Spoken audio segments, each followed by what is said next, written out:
I'm Devin Rydell. I go to Millard West. I attend St. Stephen the Martyr Parish in Omaha.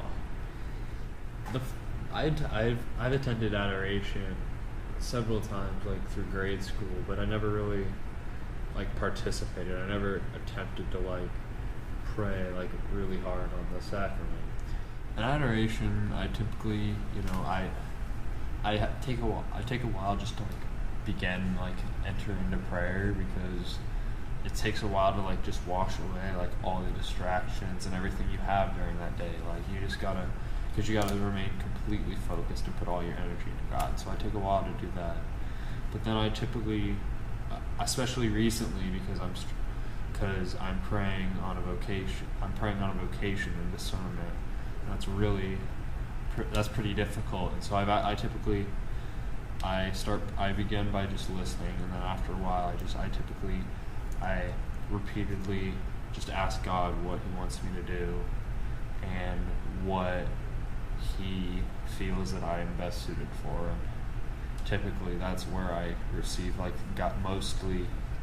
that's where I get the most fulfillment out of my prayer experience. If I let what I want to do go, and I strictly focus on what God's will is for me at the time. Well, adoration's really helped me because it's a way that I can deal with stress. So before I went to adoration pretty regularly, I was kind of stressed out all the time, and that was really difficult for me. And just dealing with daily life is really difficult.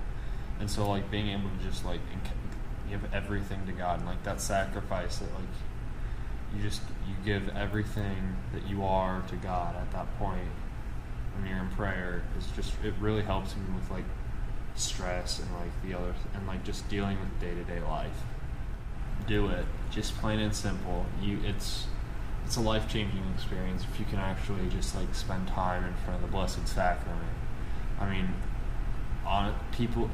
realize it's time out of your day if you're busy, but if you have nothing to do, or if you just really struggling, go for it, because that's when you really if you give yourself and fully participate in Blessed Sacrament, that's when you get the most out of it, and that's when your day and your life changes unbelievably.